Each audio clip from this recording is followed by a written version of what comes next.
ఎవరు చెడ్డ పేరు తెచ్చుకున్నారు? ఓకే, ఆంధ్రప్రదేశ్ లో కొందరు దానికి ఆపోజిట్ గా జరుగుతుంది అంటున్నారు. అది కూడా మనం మాట్లాడదాం. ఇప్పుడు ఇంకో చర్చ ఏం జరుగుతుందంటే next target Prakash Raj arrest ఖాయం.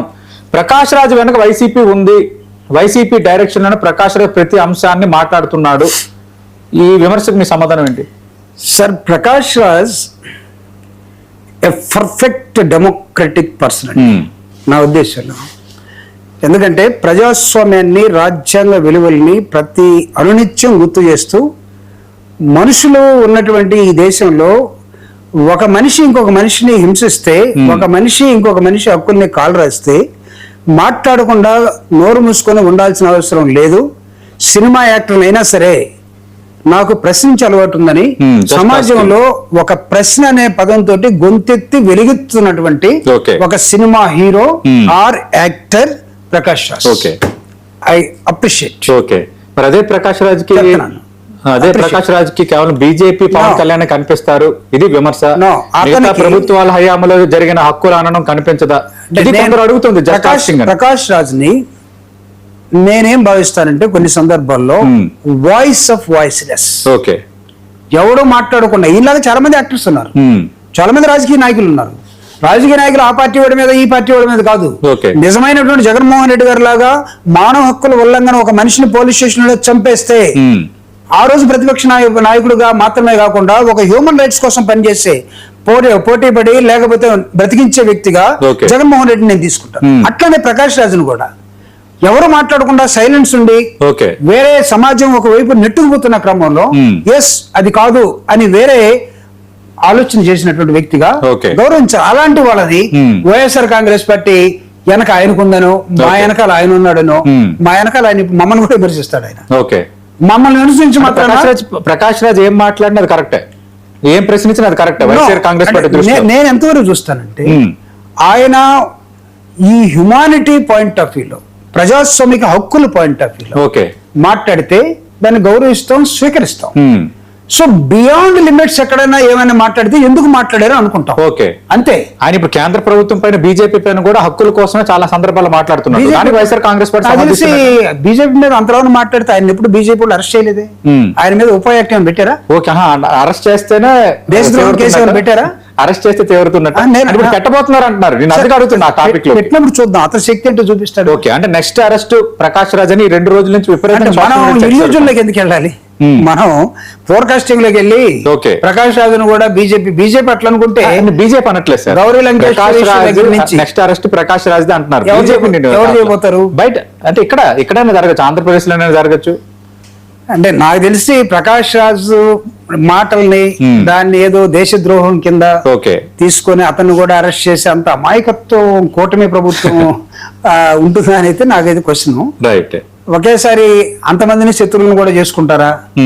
ఇప్పటికే నా తెలిసి తెలుగుదేశం పార్టీ కార్యకర్తలు, నాయకులు వాళ్ళందరూ గుసగుసలు ఆడుకుంటూ ఉన్నారు. పవన్ కళ్యాణ్ ట్రాప్ లో పడిపోయాడే మా నాయకుడు అనేది మాట్లాడుకుంటా మళ్ళీ పవన్ పవర్ఫుల్ మ్యాన్ అంటే ఈ విషయంలో తెలుగుదేశం పార్టీ లీగల్ సెల్ నాకు తెలిసి మిగతా ఇంటలెక్చువల్స్ దీని మీద ఉపా చట్టం నిజంగా కరెక్టా, ఒకవేళ రేపు 14 రోజులు రిమాండ్ తర్వాత ఇది మొత్తం కోర్టు ముందుకు వస్తుంది.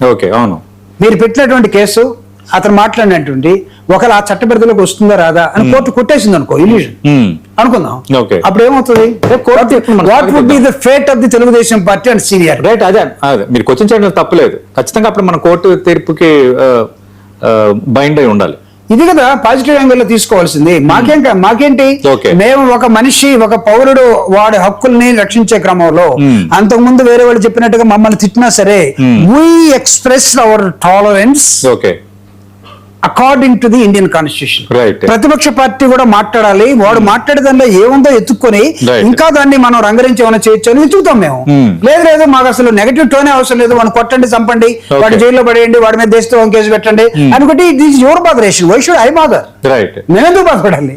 జగన్మోహన్ రెడ్డి గారు చాలా స్పష్టంగా ఆయన మన పార్టీ సభ్యుడు కాదు, కానప్పటికీ మానవ హక్కుల విషయంలో మళ్ళీ మాట్లాడే అంబేద్కర్ గారు ఇచ్చిన స్వేచ్ఛ ఏంటి? ఆ స్వేచ్ఛను కాల్ రాయడానికి మీరెవరు అసలు? Do you think that Pawan Kalyan or Chandrababu Naidu they have the same right? నేను అడుగుతున్నా, మీకుందా? ముఖ్యమంత్రి అయినంత మాత్రాన, డిప్యూటీ సీఎం అయినంత మాత్రాన మానవ హక్కులు మొత్తాన్ని కాల్ రాసే హక్కు మీకుందా? కోర్టు మీద నిలబడతారు. రైట్, జూబ్లీ ప్రభాకర్ గారు మీకు అడిగే హక్కు ఉంది. మీ పార్టీలో అందరికంటే ఫస్ట్ ఎక్కువ అడిగే హక్కు మీకు ఉంది.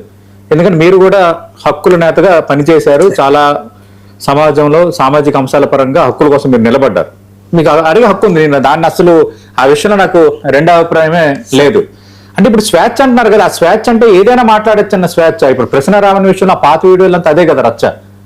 అంటే దాన్ని కూడా స్వేచ్ఛ అందామా? మనం article 19 and class 1 and class 2 మీరు స్పష్టంగా చూడగలిగితే ఏది స్వేచ్ఛ, ఏది బియాండ్ స్వేచ్ఛ, ఈ రెండు క్లియర్ గా ఉన్నాయి. రైట్. దాన్ని డిఫైన్ చేయాల్సింది కోర్టు, పోలీస్ కాదు, రాజకీయ పార్టీ. పాత వీడియో చూసినప్పుడు మీకేమనిపించింది? లేదు లేదు, అంటే నేను అదే చెప్తున్నా, రాజకీయ పార్టీ నాయకుడు కాదు, పోలీస్ డిపార్ట్మెంట్ కాదు. Okay. So that has to be decided. వాటికి అతీతంగా చూస్తున్నాను. అవును sir, it has to be decided. Right. So దీన్ని ఎక్కడైనా అతిక్రమిస్తున్నాడు, ఒకవేళ ఏం కేసు అది? దేశద్రోహం కేసు. లేకపోతే ఏం కేసు అది? ఒక నమ్మకం ఉన్నటువంటి దేవుణ్ణి తిట్టినటువంటి కేసు. నిజంగా అతను నాస్తికుడు అని చెప్పుకుంటున్నాడు. అతను నాస్తికుడు తర్వాత ఒక దేవుడి పట్ల సానుకూలత, ఇంకో దేవుడి పట్ల ఎక్కువ ప్రేమ, తక్కువ ప్రేమ ఉంటాయా? అంటే ప్రశ్నారావణ వీడియోలు మార్ఫింగ్ అంటున్నారా?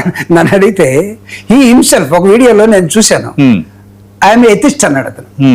ఎథిస్ట్ కి దళిత క్రైస్తవులు పెట్టుకున్న సభకి నువ్వు రావాల్సిన అవసరం లేదుగా నార్మల్ గా. అంటే దళిత క్రిస్టియన్స్ అంతే, వాళ్ళందరూ యేసు ప్రభుని ప్రార్థిస్తారు, ఆదివారం చర్చికి వెళ్తారు, ఫ్రైడే నాడు ఉపవాసం ఉంటారు, వాళ్ళకి చాలా భక్తి ఎక్కువ దేవుడి మీద. కాబట్టి నువ్వు ఎథిస్ట్, నేను ఎథిస్ట్ కదా, my dear Shravan ji or brother, I'm sorry, నీ టికెట్ నాకొద్దు, నీ లాడ్జి నాకొద్దు, నేను రావట్లేదని చెప్పుంటే బాగుండేదేమో. కానీ వెళ్ళాడు. ఎథిస్ట్కి వెళ్ళిన తర్వాత ఆయన ఏం మాట్లాడాడు, దాని మీద కదా గొడవ అంతా. అవును, ఫస్ట్ అక్కడ నుంచి స్టార్ట్ అయింది, తర్వాత తవ్వితే అన్ని వచ్చాయి బయటికి.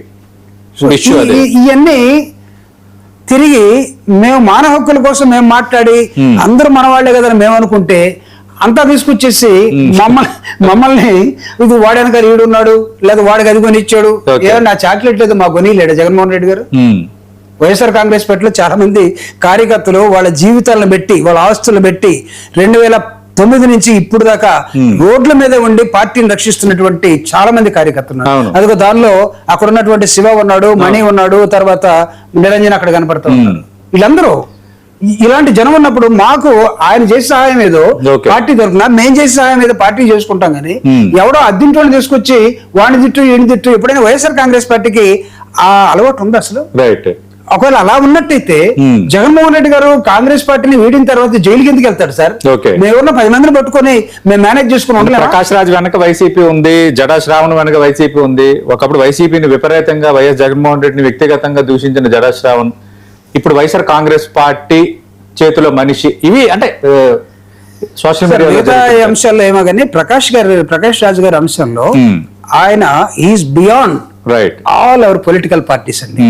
మా పొలిటికల్ పార్టీస్ అన్నిటి కన్నా చాలా పెద్ద వ్యక్తిగా నేను చూస్తాను. ఎందుకంటే the way he expresses his freedom of speech and సమాజం గురించి ఈజ్ కన్సర్న్. సమాజం గురించి ఏదో కొంతమందికి నచ్చలేదనో లేదా నాకు నచ్చిందని కూడా ఆయనంటే నచ్చలేకపోవచ్చు, లేదా నాతో విభేదించే వాళ్ళు కూడా ఉండొచ్చు. బట్ నేను ఏ యాంగిల్లో చూస్తానంటే విత్ మై ఓన్ ఐస్ ఆయన హ్యూమన్ రైట్స్ కోసం, రాజ్యాంగంలో ఇచ్చినటువంటి ప్రజాస్వామ్య విలువల కోసం నిరంతరం మాట్లాడే వ్యక్తి, పోట్లాడే వ్యక్తి. పోట్లాడినంత మాత్రాన, మాట్లాడినంత మాత్రాన మాకు అనుకూలంగా ఉందనో వ్యతిరేకంగా ఉందనో కాకుండా ప్రకాష్ రాజ్ గారిని, జగన్మోహన్ రెడ్డి గారు కానీ మేము కానీ అందరం కూడా ఈ ప్రజాస్వామ్య వ్యవస్థలో ఇలాంటి గొప్ప వ్యక్తి ఉండాల్సిన అవసరం ఉందని ఖచ్చితంగా మేము భావిస్తాం. Right. Thank you Jupudi Prabhakar గారు. ఇది వైఎస్ఆర్ కాంగ్రెస్ పార్టీ సీనియర్ నేత, శాసనమండలి మాజీ సభ్యులు జూపిడి ప్రభాకర్ గారితో స్ట్రైట్ టాక్ విత్ సతీష్. అటు దివంగత మహానేతని గుర్తు తెచ్చుకున్నారు. అదే సందర్భంలో ప్రశ్నారావణ వ్యవహారం పైన కూడా ఆయన కుండ బదులు కొట్టినట్టుగా తన అభిప్రాయాలు వెల్లడించారు 99 టీవీతో. స్పెసిఫిక్ గా ప్రశ్నారావణకు మాకు సంబంధం లేదంటున్నాం, కానీ ప్రశ్నారావణ హక్కులకు సంబంధించి ఒక అధికారం చూసిన పార్టీగా ప్రస్తుతం ప్రతిపక్షంగా ప్రజల తరఫున మాట్లాడాల్సిన బాధ్యత ఉంది కాబట్టి మాట్లాడుతున్నాం. దానివల్ల ప్రశ్నారావణ వెనక మేమే ఉన్నాం, మేమే మాట్లాడిస్తున్నాం అన్నంత అనవసర విమర్శ, అంతకు మించిన అనవసర విమర్శ